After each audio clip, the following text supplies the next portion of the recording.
Saudações primeiro ano, tudo bem com vocês? Como estão nessa reta final de estudos? Espero que estejam focados ainda, falta só um pouquinho e a gente está chegando lá, tá? Hoje, por exemplo, é a nossa penúltima aula gravada e o nosso penúltimo capítulo também. Hoje vamos falar de termodinâmica, né? Basicamente, primeira lei da termodinâmica. E aí nós vamos ter que conceituar algumas coisinhas do trabalho, questão de variação da energia interna, né, de um sistema gasoso, que aí vai servir também para qualquer sistema, qualquer estado aí de agregação molecular que nós estivermos, tá? E basicamente aí a termodinâmica, essa primeira lei, é o que rege aí as máquinas térmicas que nós vamos aprender um pouco mais à frente e que estão tão presentes aí no nosso dia a dia. Automóveis, geladeiras, ar-condicionados e qualquer outra máquina que funciona através de troca de energia térmica em algum outro tipo de energia, certinho? Então vamos iniciar nossa aula agora, né?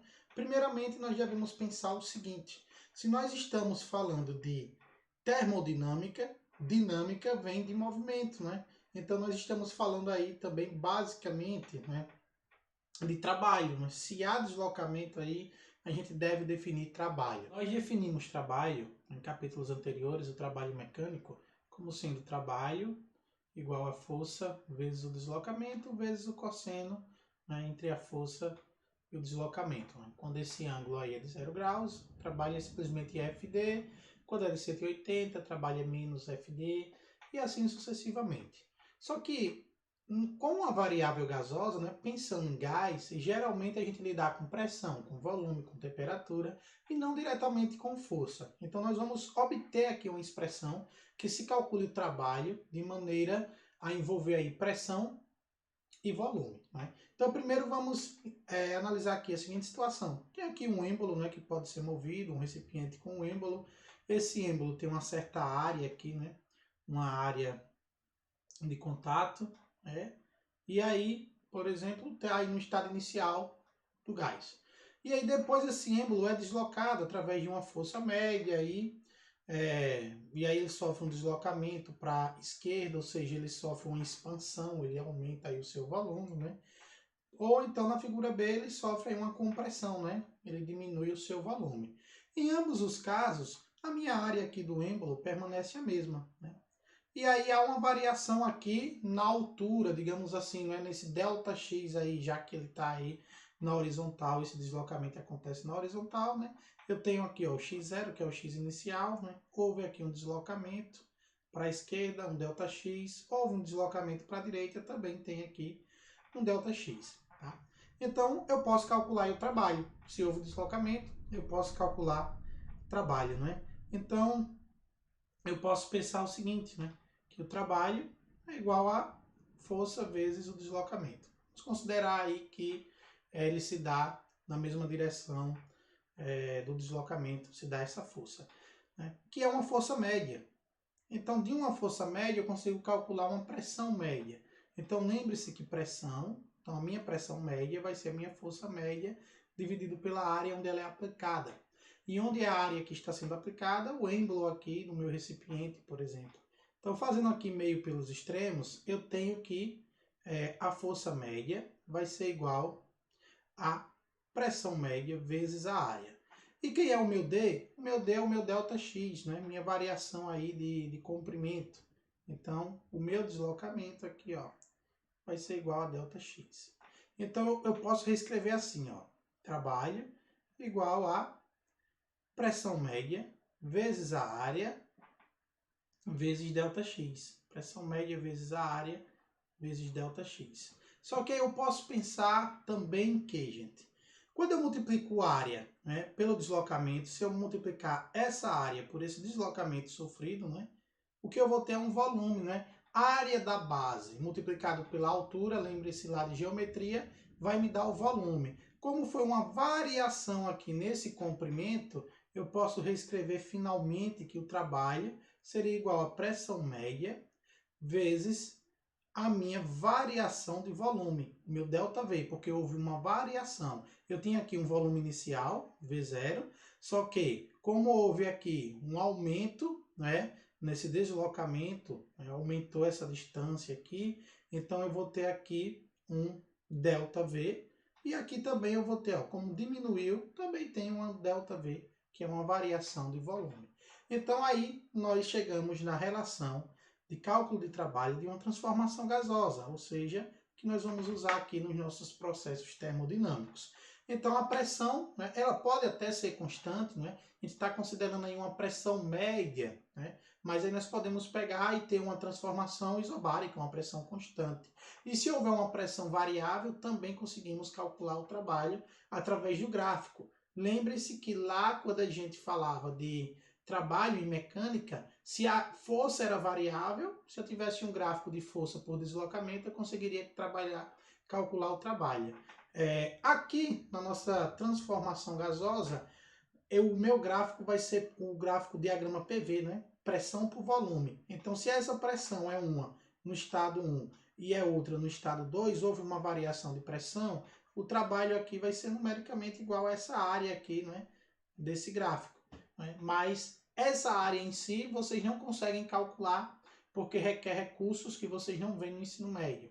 Mas se a pressão for constante, ou se ela variar de maneira uniforme também, vocês conseguem calcular a área do gráfico, né? Mas basicamente se atenham a isso daqui, ó, trabalho igual a pressão vezes a variação do volume. Pessoal, a pressão pode ser constante ou não, ou variável. Agora, o volume, para que nós tenhamos trabalho aí realizado, ele deve ser variado. Isso quer dizer o quê? Para que, se tem uma variação de volume igual a zero, ou seja, se o volume final é igual ao volume inicial, ou seja, transformação isométrica, que nós vimos lá nos gases ideais, isso quer dizer que o trabalho ele é igual a zero, porque não houve variação do volume, ok? E aí ele pode ser positivo e ele pode ser negativo, né? O meu trabalho vai ser maior que zero quando eu tiver uma variação de volume, né, maior que zero. E o meu trabalho vai ser menor que zero quando eu tiver uma variação de volume menor que zero, mantendo-se a pressão constante ou para uma pressão média, né? Se a pressão variar também, aí vai depender muito das características da variação da pressão. Então, está conceituado o trabalho de uma transformação gasosa P vezes ΔV, pressão vezes a variação de volume. Tenham cuidado aí que nós vamos usar muito essa definição lá na frente, ok? Então, vamos avançar. Agora vamos falar da energia interna dentro de um sistema gasoso, mas aí chama a atenção que não precisa ser apenas no estado gasoso, nós podemos ter aí outros estados, e aí os princípios se aplicam também, tá? E aí a lei de Joule dos gases ideais, ok? Então, primeiro nós devemos pensar o seguinte: a energia interna de um sistema é a contribuição de todos os tipos de energia, seja energia cinética, seja energia potencial, seja energia de agregação das moléculas, né? Seja energia de ligação das moléculas. Então, toda a energia envolvida no processo é energia interna de um sistema. No entanto, lá nos gases ideais, nós conceituamos que a única energia que ia ser considerada seria a energia cinética. Então, por esse motivo, a gente está considerando, né, que o gás ideal vai ser considerado apenas uma energia cinética do gás. Então, com métodos estatísticos, a gente consegue demonstrar essas seguintes situações. Para gases monoatômicos, né, nós temos que a energia interna de um gás monoatômico, ou seja, um gás formado aí por moléculas com um único átomo, né, essa energia é 3 meios de N vezes R vezes T. Né? N é número de mols, o R é a constante dos gases ideais e T é a nossa temperatura absoluta ou temperatura na escala Kelvin. Né? Isso daí a gente pode demonstrar através da física estatística, que a gente não vê também no ensino médio. Por isso, a gente vai aceitar aí essa relação. Outra relação que nós podemos ter é para os gases diatômicos, né? De duas moléculas, né? Dois átomos, no caso, na molécula. Nesse caso, além da energia cinética, a gente considera também a energia de rotação molecular. E aí nós temos uma aproximação de 5 meios de nRT, que está aqui. Ok, gente? Mas não se preocupem aí, né? Nós vamos usar basicamente, se a gente quiser energia interna, esse U aqui, né? Esse para o gás monoatômico, que a gente vai considerar aí que é o nosso gás ideal aqui no nosso estudo. E aí, com base nisso, nós podemos definir aí a lei de Joule para os gases ideais, né? Que basicamente a lei de Joule estabelece o quê? energia interna, né, de uma quantidade de gás ideal, é uma função exclusiva da temperatura absoluta, da temperatura na escala Kelvin. Tá bem, gente? Então, muito cuidado aí, então nós já sabemos disso, tá? Então, isso quer dizer que a energia interna vai depender aí dessa temperatura. Ok, belezinha? Então, fica ligado nisso. E aí nós temos também, por exemplo, esse gráfico, né? Então, veja só, tenho aqui duas isotermas, TA, TB, né? Então, um gráfico PV, e aí eu tenho três estados aqui, né? Estado 1, estado 2, estado 3. E então, eu pego um gás e saio do estado A, né? No caso são três caminhos, vou para o estado B, por qualquer um desses três caminhos, né? Como na temperatura inicial, né? Na isoterma aqui TA, é o caminho de partida, e na isoterma TB é o caminho de chegada. Isoterma quer dizer que a temperatura é a mesma. Então, independente do caminho, minha temperatura inicial e a minha temperatura final são iguais. Aí, o que é que dá para a gente pensar disso? Pelo caminho 1, eu vou ter essa área aqui, ó, vou ter o trabalho 1. Pelo caminho 2, eu vou ter essa área aqui, ó, essa área aqui colorida, trabalho 2. Pelo caminho 3, eu vou ter essa área aqui. Gente, como a energia interna depende apenas da temperatura absoluta, né, uma função exclusiva no caso, né, depende da constante dos gases ideais e, claro, do número de mols, mas é exclusiva da temperatura, tanto faz o caminho, nesse caso aqui, né, se eu tenho a mesma temperatura inicial e a mesma temperatura final, eu posso dizer aqui que a energia inicial no estado 1 ela é igual à energia inicial no estado 2 e que também é igual à minha energia no estado 3, né? Não inicial, mas a energia em si. A energia interna, né, pelo caminho 1, ela é igual à energia interna pelo caminho 2, ela vai ser igual à energia interna pelo caminho 3. Então, por quê? Porque as temperaturas de início e de fim de cada uma delas aí, de cada um desses caminhos, é a mesma. Só que o trabalho não. Se você olhar, ó, essa área aqui pintada, colorida, no caminho 1, ela é maior que essa área aqui no caminho 2, que por consequência a área do caminho 2, ela é maior aqui, ó, no meu caminho 3. Então, já o trabalho, não, né? O trabalho do caminho 1 é maior que o trabalho pelo caminho 2, que por sua vez é maior que o trabalho aí pelo caminho 3. Então, muito cuidado aí com essa situação. A energia interna só vai depender da temperatura, né? Já o trabalho não, o trabalho depende de pressão e de volume. Então, se vocês observarem, os caminhos aí são diferentes no nosso diagrama PV. Vai aparecer muito diagrama PV aqui na nossa aula e nas próximas análises também de termodinâmica, certo, pessoal? Então, muito cuidado, observa direitinho essas situações, tá bom? E aí, nós temos aí um tome nota, né? Então veja só, é possível que existam processos em que há mudança na energia interna sem que ocorra variação de temperatura, tá? Um bom exemplo, gente, é a mudança de fase. Mudança de fase não ocorre variação de temperatura, não é isso? Mas aí a energia interna aí vai mudar, claro, porque você está mudando a fase aí, e aí você vai ter uma variação, por exemplo, na energia interna, ok? Então, a gente pode dizer, por exemplo, que em uma fusão o estado líquido apresenta maior energia interna que o estado sólido, né? Então, a temperatura durante aquela mudança ali, claro que tem que mencionar que a pressão tem que ser constante durante a mudança de fase também, para a temperatura ser constante, então você tem a mesma temperatura. Mesma temperatura, isso quer dizer que a energia interna aí pode variar, né, por conta da mudança de fase, tá? E aí cada estado vai apresentar um tipo aí, um nível de energia interna diferente, ok? E aí agora sim chegamos na primeira lei da termodinâmica, que agora aqui na primeira lei da termodinâmica, pessoal, nós vamos relacionar, né, energia interna, só que na forma de variação, tá? Variação de energia interna, e por variação entenda que nós só vamos estar interessados na energia interna inicial e na energia interna final, para que a gente faça aí essa variação. E aí também trabalho e quantidade de calor, tá? Então, nos mais diversos processos termodinâmicos aí visto aí no universo, a gente não pode mencionar apenas aqui na Terra, mas no universo, na natureza, tá? A variação da energia interna é o resultado aí da interação né, entre o calor trocado com o sistema e o trabalho realizado no sistema ou pelo sistema, tá? Então vamos pensar aqui, ó. Eu tenho um estado inicial e aí eu tenho aqui uma troca de calor inicial, tenho energia interna inicial e aí vou para o estado final, né? Ou seja, cedo calor o meu sistema, aí vai aumentar aqui a minha energia interna final, né? E aí vai haver aqui a realização de um trabalho, né? Veja que houve o deslocamento dessa situação para essa situação aqui, houve um deslocamento do êmbolo, então houve aí a realização do trabalho. Você variou aí o volume, você tem uma pressão associada a essa variação de volume, então você vai ter aí o trabalho. De modo que nós podemos definir o quê?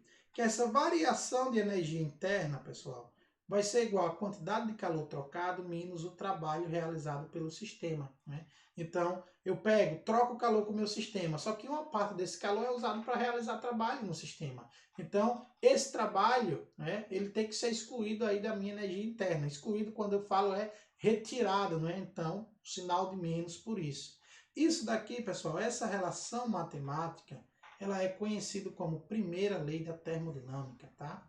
Lembrando que nós vimos a lei zero, que é a lei de temperatura de equilíbrio, e aí nós temos a nossa primeira lei da termodinâmica. Então, ela diz o seguinte, ó, a variação de energia interna de um sistema, não é? Isso é igual aí à diferença da quantidade de calor trocado com o sistema menos o trabalho aí realizado ou sofrido pelo sistema, né?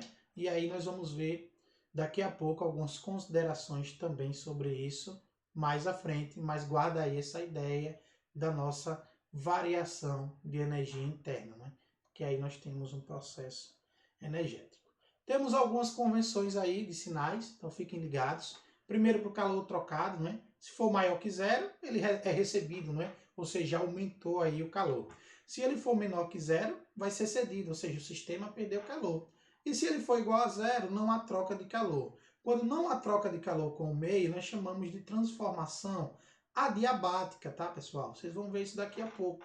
Então, uma transformação adiabática não há troca de calor com o sistema. Existem dois modos disso acontecer. Nós vamos ver com mais detalhes lá na frente. Já para o trabalho realizado, se o trabalho for maior que zero, foi o sistema que realizou o trabalho. Então, nós temos uma expansão, um aumento de volume, tá? Se o trabalho é menor que zero, isso quer dizer que o trabalho foi realizado sobre o sistema, uma contração, ou seja, uma diminuição no volume. Se o trabalho for igual a zero, não há realização de trabalho, né? Que é uma transformação isocórica. Isocórica, isovolumétrica, é a mesma coisa, ou seja, não houve variação de volume. Quando não houver variação de volume, não há aí realização de trabalho. Beleza, gente? Aqui na termodinâmica.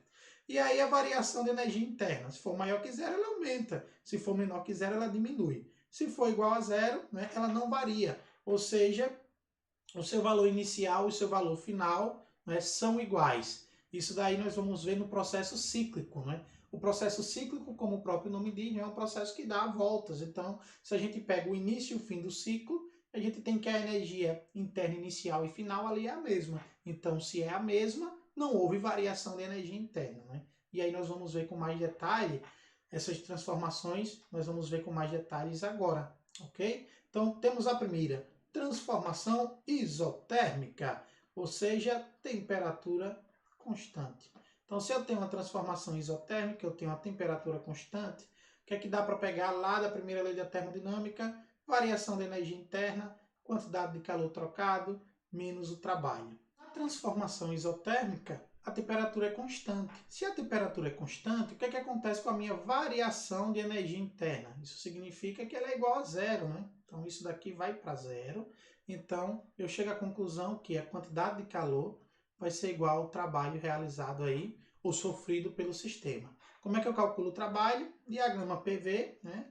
Então, eu tenho aqui a área, aqui, essa área colorida, será o trabalho, vai ser numericamente igual a essa área, ou então, o nosso trabalho vai ser igual a P vezes a variação de volume. Então, se eu calculo isso, eu vou saber aí qual foi a quantidade de calor trocado, recebido ou cedido pelo sistema. Como não houve aí variação de temperatura, minha variação aí de energia interna, né, será zero durante todo esse processo de transformação isotérmica.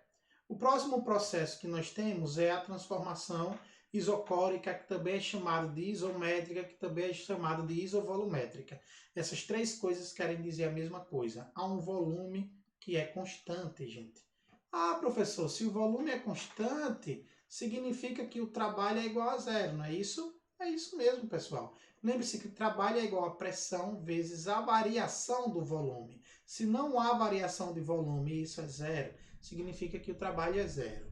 Ou seja, toda variação de energia interna do meu sistema, que é dado pela quantidade de calor trocado menos o trabalho, só que o trabalho é zero, então toda variação de energia interna do meu sistema, isso daqui vai ser igual à quantidade de calor trocado. Então a gente pode pensar aqui, ó, nessas duas isotermas, né? Uma temperatura inicial, uma temperatura final. E aí nessa parte aqui com o mesmo volume, né? Eu tenho que houve uma transformação daqui até aqui, ó. Uma energia interna inicial e energia interna final, né? A gente pode pensar também dessa forma aqui, ó. Então eu tenho aqui, ó, um pistão que está travado aqui, ou seja, não vai permitir a variação de volume. Então eu tenho as moléculas aqui menos agitadas, o volume que é o mesmo, né? Só que aí eu aumento a minha quantidade de calor, o volume permaneceu constante, né? Ele tenta fazer com que o pistão se movimente, né? O que é natural, só que aí o pistão está parado, então está travado ali, vai aumentar a energia interna. Essas partículas aí do gás, essas moléculas do gás vão ficar cada vez mais rápidas, cada vez mais se chocando entre si, e aí você tem um aumento da energia interna. Quem causou isso? Quantidade de calor aí transferida, ou recebida, ou cedida, e por isso a gente tem essa situação aqui, né? Então a gente deve pensar o seguinte: nesse caso, a temperatura pode variar. Então, se a minha temperatura varia, quem é responsável pela variação de temperatura? Calor, né? Sensível. Então, eu posso pensar aí que esse calor vai ser igual a massa multiplicado pelo calor específico aí, né? A volume constante, né? Vezes a variação de temperatura delta θ. Só que a gente pode fazer uma relação aqui dessa massa ser calculado pela massa molar e pelo número de mols. Então, pessoal, lembre-se que de lá da química, vocês veem que o número de mols é igual à massa do gás dividido pela massa molar, né? Do gás ou de qualquer substância. Então, significa que se eu fizer aqui meio pelos extremos, eu tenho que a massa do gás é igual ao número de mols vezes a massa molar, que é representado geralmente por um M maiúsculo. Então eu posso substituir aqui, né, minha quantidade de calor. Esse M pode ser N, né, número de mols, vezes o M, que é a massa molar. Então, número de mols vezes a massa molar, vezes o calor específico, a volume constante, vezes a variação de temperatura. Gente, isso daqui, esse trechinho da nossa relação, né, do nosso calor sensível, que é responsável aí pela variação de temperatura, nós podemos chamar ele de Czão, C maiúsculo V, que é o calor, né, calor molar específico a volume constante, tá? Quando eu tenho aí uma transformação isovolumétrica, então volume constante.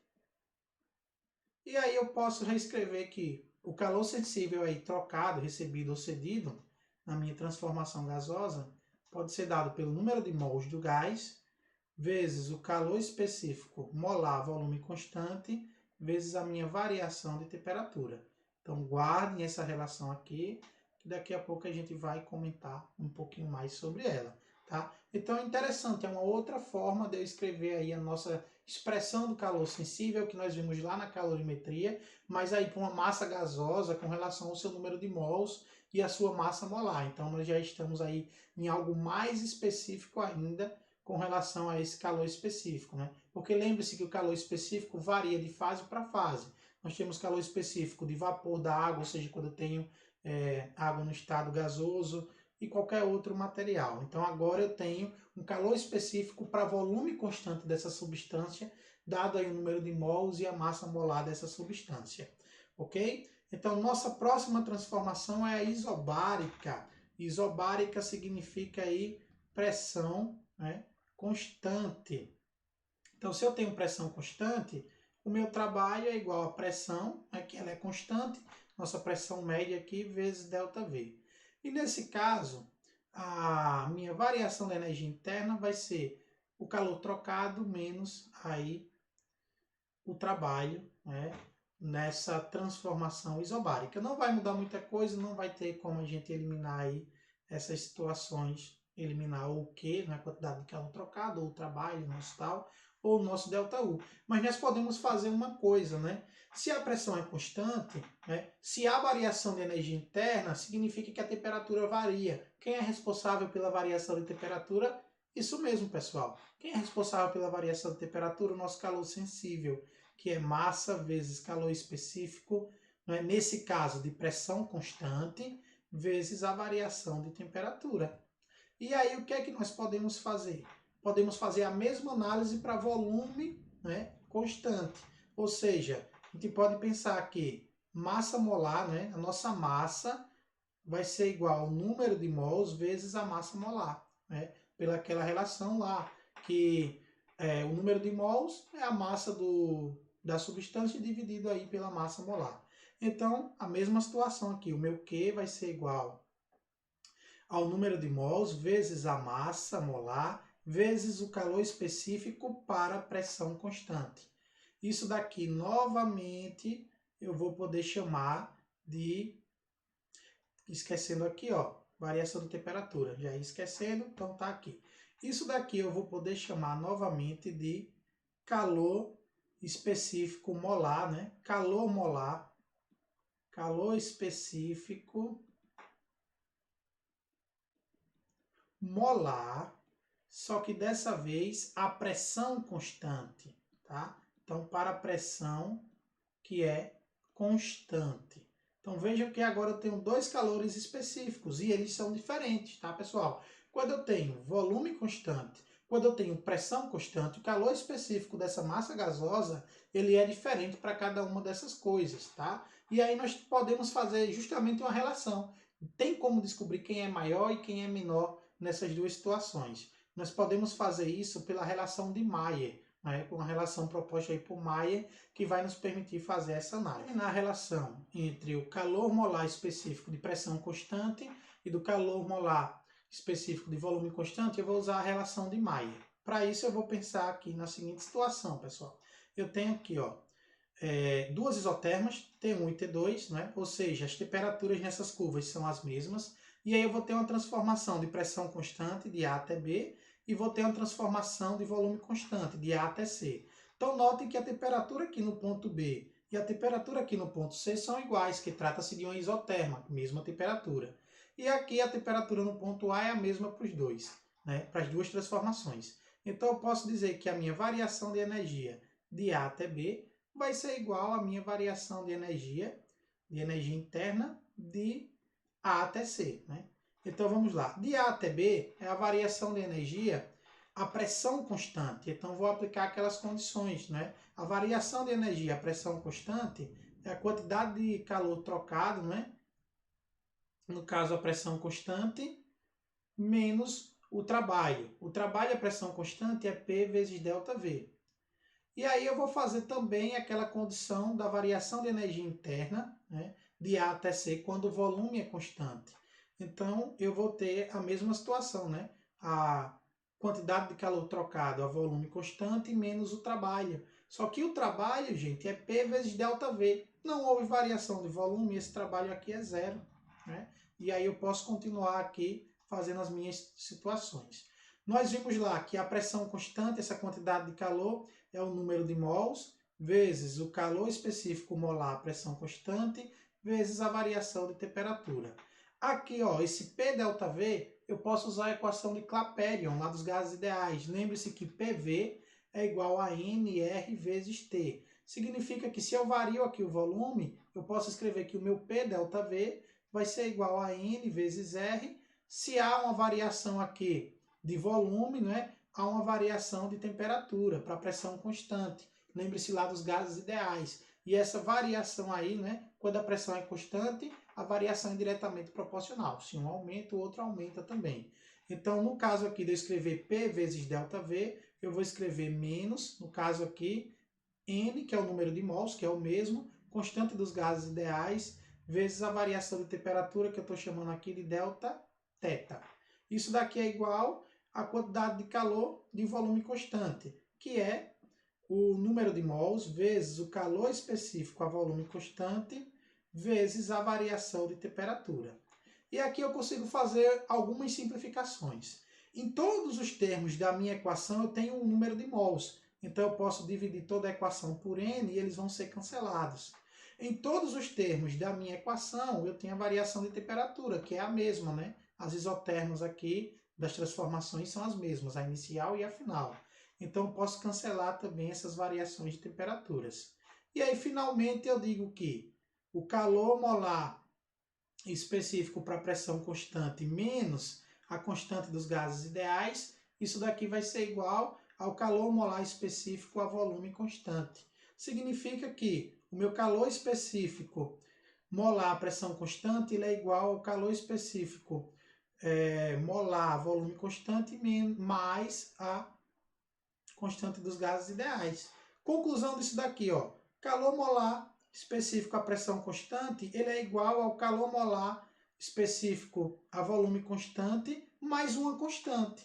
Minha conclusão é que o calor molar específico à pressão constante, ele é maior que o meu calor molar específico a volume constante. Ou seja, isso significa que, né, para você variar a energia interna aí com a pressão constante, né, como você tem um calor específico maior, e lembre-se que o calor específico ele está relacionado aí à quantidade de energia térmica que a gente precisa ceder a um corpo para variar aí uma determinada massa de um corpo, um objeto, uma partícula, um gás. Então significa que a gente vai precisar de mais energia aí, no caso quando a pressão é constante, né, do que quando o volume. Então, você quer aumentar a energia interna de um sistema, no caso, quer ceder calor para um sistema de modo a aumentar a sua energia interna, é mais fácil que o volume seja mantido constante do que a pressão, né? Você vai precisar de menos calor aí com o volume constante, ok? Então vamos avançar para os nossos próximos tipos.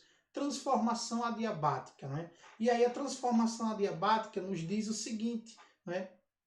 Como eu disse lá no início, não ocorre troca de calor, né? O gás com o meio exterior não vai trocar calor. Então, se não vai trocar calor, pessoal, o que é que vai acontecer, né? Nesse tipo de transformação, só há duas maneiras para que aconteça isso sem trocar calor. Ele tem que estar isolado termicamente, o gás, ou então fazer com que o processo ocorra muito rapidamente. Na transformação adiabática, o processo pode ocorrer muito rapidamente sem que haja troca de calor com o meio externo, né, com o meio exterior. Então nós temos aqui a seguinte situação, ó. O estado inicial tem um volume menor que um volume final. Então, o que é que acontece aí? Aumenta-se o volume. Então, tem as duas isotermas aí, ó, com a temperatura final menor que a temperatura inicial, né? E aí, o que acontece? O processo adiabático vai estar aqui, ó, entre duas isotermas, né? Aqui houve esse processo adiabático aqui, aumentou o volume, né? Se houve aí um aumento de volume, eu tinha uma energia inicial aqui maior aqui que a energia final, né? Porque eu tenho uma temperatura inicial maior. Isso quer dizer que houve um resfriamento no meu gás. Então, sempre que eu tenho um processo adiabático que aumenta o volume, isso daí requer um esfriamento, né? Um resfriamento do gás. De modo contrário, se eu tenho uma temperatura inicial, né? Uma temperatura final maior do que a temperatura inicial, o que é que vai acontecer? Minha energia interna inicial, né, ela vai ser menor que a minha energia interna final, ou seja, o meu volume aqui, por exemplo, diminuiu, né? Se o meu volume diminuiu, houve uma compressão adiabática, onde eu mantive aí a troca de calor igual a zero, não houve troca de calor aí entre o meio, significa que aumentou a minha temperatura. Então, toda compressão adiabática acarreta aí um aumento de temperatura no gás ou na substância utilizada.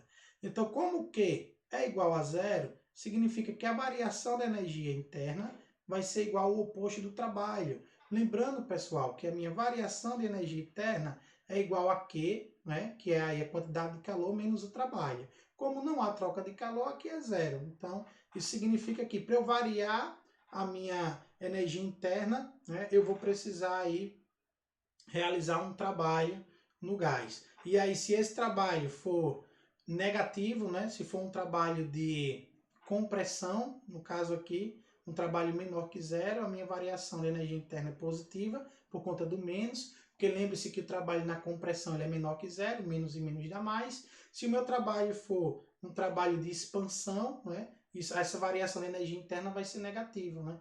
Ou seja, você vai perder temperatura, você vai resfriar. Gente, uma aplicação do nosso dia a dia. Quem aí já pegou aqueles desodorantes aerosóis, né? Aqueles antitranspirantes aerosol. Então, quando está no fim, né, que sobra apenas o gás, que você tem o líquido do antitranspirante que acabou e sobra só o gás, quando você aperta lá a válvulazinha, o gás começa a sair, ou seja, ele começa a expandir. Isso se dá tão rápido que ele não troca calor com o ambiente. E aí, se vocês olharem a lata do aerosol, ela vai resfriar. Ela resfria justamente por conta disso. Houve uma expansão. Então, como houve aí uma expansão, né, ou seja, um aumento de volume do gás, ele vai perder temperatura, ele vai acabar resfriando. Então, quem nunca se atentou a isso, faça esse experimento aí quando tiver no fim aí a tua latinha de desodorante aerosol, né? Qualquer coisa que tenha um gás comprimido lá dentro, tá bem, gente? Então, vamos para a nossa parte final da aula, que é a transformação cíclica. Professor, onde eu uso transformação cíclica? No teu dia a dia. Refrigeradores, no carro, né? Ar-condicionado.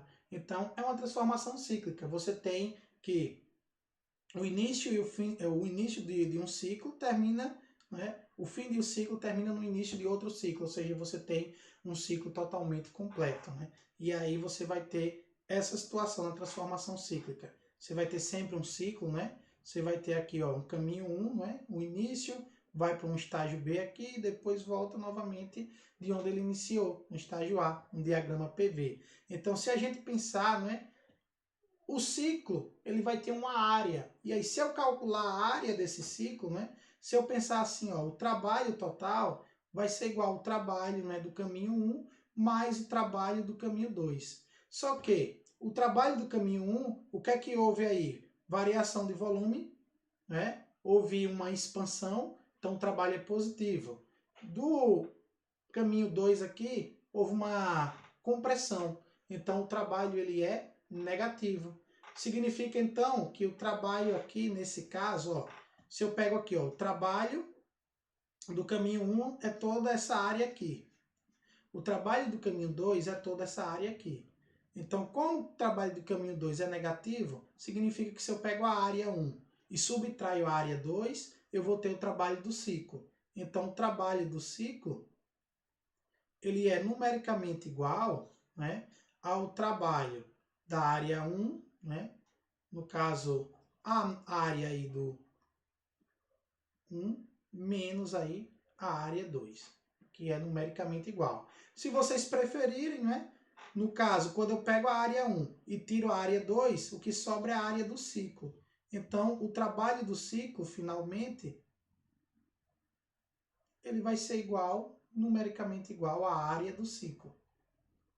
E aí, geralmente, os ciclos que vocês verão aí nas próximas questões, se vocês forem fazer, são ciclos que nós conseguimos calcular a área, são figuras geométricas que nós conseguimos calcular a área, circunferência, em círculos, no caso, né? Quadrados, retângulos, trapézios, e aí a gente consegue calcular a área dessa figura geométrica, a área do ciclo vai ser aí o trabalho, né? Nessa transformação cíclica. Outra coisa que é importante ressaltar é que na transformação cíclica, a nossa variação de energia interna é igual a zero. Por quê, professor? Porque a energia interna inicial é igual à energia interna final. Como a variação de energia, o nosso ΔU, é a energia final menos a energia interna inicial, né? Quando eu subtrair duas coisas iguais, isso daqui vai dar zero. Significa que o trabalho é igual à quantidade de calor. Então, o que é que eu posso fazer numa transformação cíclica? Toda a quantidade de calor que eu tenho, né, todo o calor trocado, ele serve para realizar trabalho. Aí, nesse caso, nós temos um motor, né, uma máquina térmica. Já o processo inverso, né, se ele pega o calor, se ele pega o trabalho e converte em calor, aí nós temos os refrigeradores. Né? Vocês vão ver no próximo capítulo que para a gente ter um refrigerador, requer que a gente realize trabalho, né, aí sobre essa transformação gasosa, sobre o gás. E aí nós precisamos de compressores aí, Por isso que o refrigerador ele não é um processo termodinâmico natural, né? Se a gente coloca um compressor ali no sistema, isso quer dizer que a gente já está fazendo uma intervenção para fazer o processo contrário, né, da naturalidade. O natural, pessoal, é que você tem aí o calor fluindo do mais quente para o mais frio. Já no refrigerador, você faz o contrário, né? Você pega o calor do mais frio e joga para o mais quente. E aí você vai precisar reverter esse processo natural. Por isso que nós usamos os compressores. E aí nós vamos ver isso direitinho, as máquinas térmicas, no próximo capítulo. Mas basicamente toda máquina térmica funciona através de uma transformação cíclica. Ou seja, o estágio inicial e final de uma transformação é o mesmo ponto, ou seja, é um ciclo fechado. Certinho? Para a gente fechar por hoje, a gente pode estabelecer uma relação muito útil para calcular a minha variação de energia interna.